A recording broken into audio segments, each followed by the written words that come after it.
Welcome to Steve's Folding Chairs, where warriors, robots, creatures, and whatever this thing is, all battle it out for glory. In Steve's Folding Chairs, you and your opponent both take on the role of a hero. Your goal to reduce the opponent's hero's health to 0, or force them to run out of cards to draw.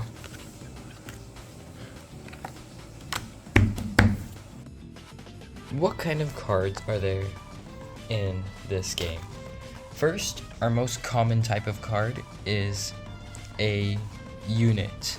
Units are used to defend your hero, and each unit has attack, defense, and most of them have a special ability. And then we have trick cards. All trick cards are orange colored cards, and they can be played instantly for an effect. And tricks come in their own subcategory, attachments, and attachments can only be attached to units during your own turn. And then we have heroes. Each deck needs to have at least one hero, and your whole objective of the game is to play units to protect your hero.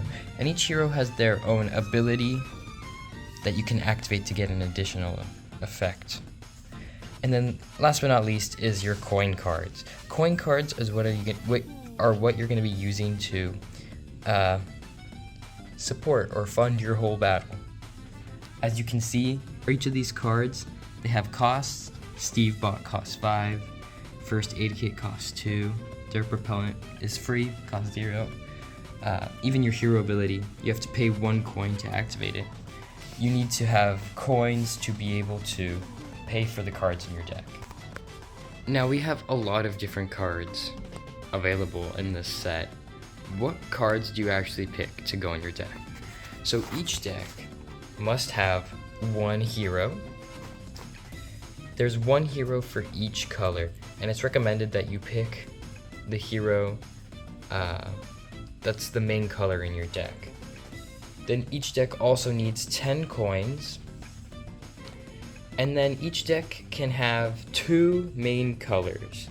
For example, you can play a purple-blue deck, purple-green deck, red-blue deck, but you're not allowed to have more than 3. So you can't have green cards, red cards, blue cards in your deck. It's only allowed 2. But in every single deck, you're allowed to have as many colorless as well as trick cards in your deck. And those do not count as a main color. Only these 4 count as a main color, that you can only have 2 main colors in your deck. Each deck has a minimum of 30 cards and a maximum of 50 cards. Preferably around 40-ish is how many cards you have in your deck. And you're only allowed to have 2 copies of a single card in your deck.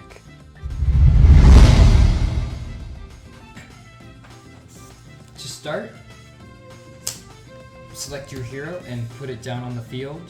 And then take your deck and go ahead and give it a good shuffle.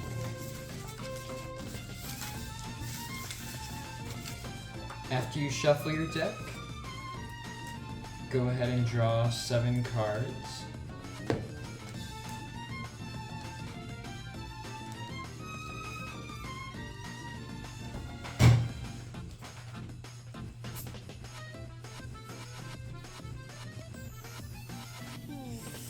And if you don't like the hand you got, you can always put it back in your deck, reshuffle it,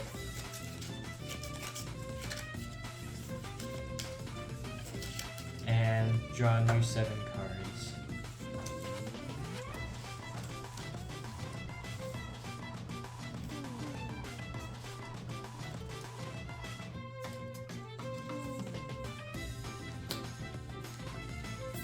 Okay, perfect. Now you're ready to start. So, first, you decide which player goes first. You can do that by rock, paper, scissors, flipping a coin. So you get to go first. So the first thing you do, when you're going first, you don't draw a card, but take a coin card and add it to your wallet. Perfect? And then, do you have any tricks or units you'd like to play for the 1 coin? Gerald didn't know. Every turn has 5 phases. First is the draw phase. You get to draw 1 card, add it to your hand. You also get to take 1 coin from the bank, add it to your wallet, then untap any of your tapped cards. So you can untap all your coin cards, your hero, and all units that are tapped. Second part of the turn is the main phase. You get to pay any of your coins to play units. Paying for cards is very simple. Say you wanted to pay for an undercover agent. To do so, all you'd have to do is tap 4 coins to pay for him. Then I'll have 3 remaining, and then he's out on the field. The turn you place a card, he cannot attack. You have to wait till your next turn to attack with him, but he can block opponent's attacks the turn he is placed. I also choose to pay an additional 1 coin for Marshmallow. There is no limit on how many units you can have on the field, and you can put down as many as you want per turn. The third part of your turn is the attack phase. You get to pick which units attack your opponent's hero directly. Your opponent can then choose to block with a unit to protect their hero, or they can just let the attack go straight through and damage their hero directly. Let's say the opponent blocks with this unit. So the units will fight, and in this case, Plant Monster survives, but he gets tapped for attacking, and Evil Fries dies. And then, fourth part of the turn is the end phase.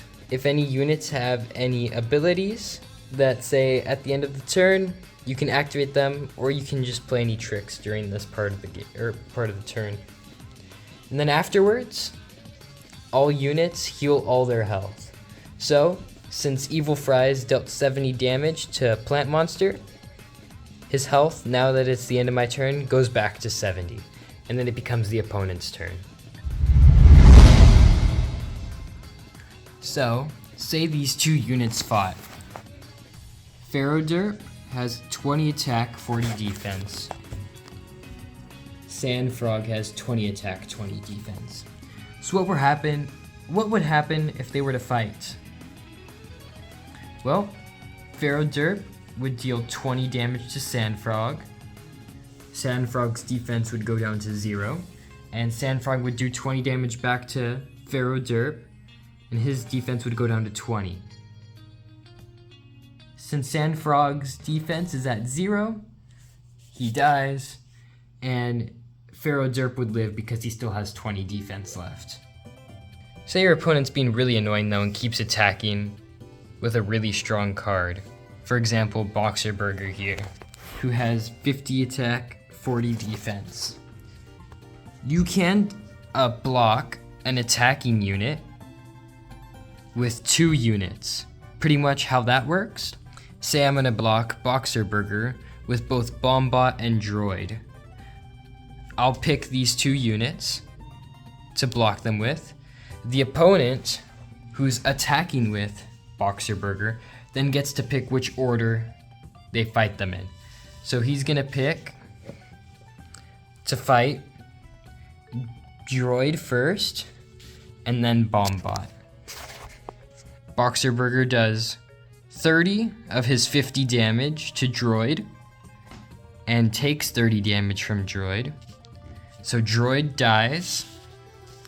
Boxer Burger has 20 attack left and 10 defense left. And then he's gonna fight Bombot.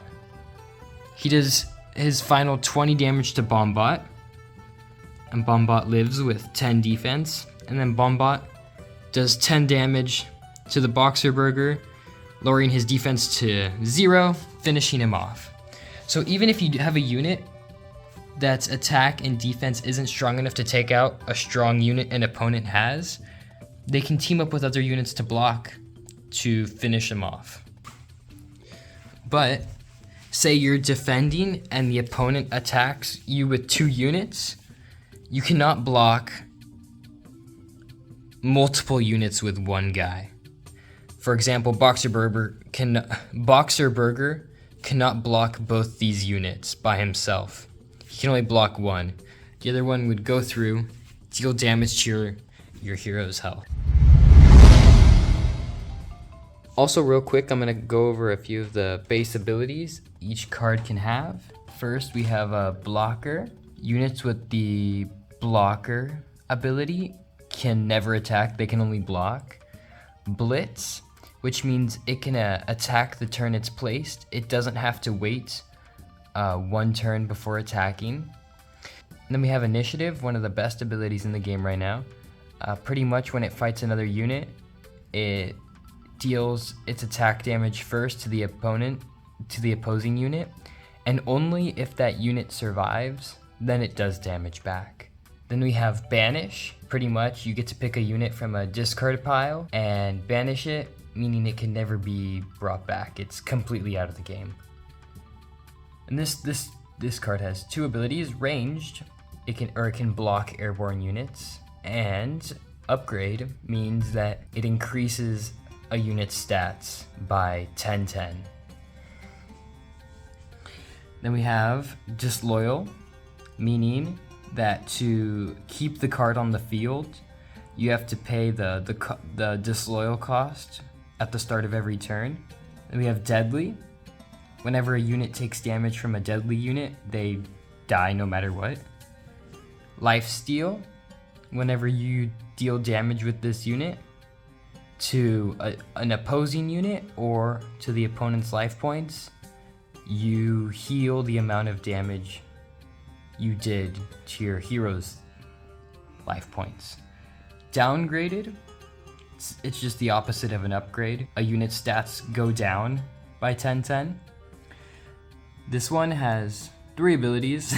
Aggressive means it has to attack every turn. You can only sacrifice a unit when an ability tells you to. Like for this one, you may sacrifice a unit. To sacrifice a unit, you just pick it and discard it. It has to be an active unit on the field. And invincibility means if his defense goes below 0, he doesn't die. And if he's hit by a unit with deadly, he still doesn't die. And then airborne, pretty much, it can only be blocked by units with ranged or by other airborne units. Airborne units, though, can block any unit. And then finally, piercing. Pretty much any damage that's not blocked hits the health of the opponent's hero. You have multiple people that want to play? No problem. Just go ahead, play with the same rules as usual. Turns go in a clockwise order. Person who goes first draws. Instead of like in usual 1v1s, they skip drawing the first turn. You choose who you're attacking. So you can just bully one person, or you can split your attack between multiple players. And with tricks, you can select always when to use it, who to use it on. In this game mode though, when you play with multiple players, when you block an attack, your unit does become tapped, which could leave you open for an attack from a different player. Well, that's the basics. If you'd like to read the full instructions, there's a link to a Google Doc located in the description. And also purchasing options are also going to be available in the description. There's over 130 cards to collect. So grab your deck, pay to hire some units, and fold your way to victory.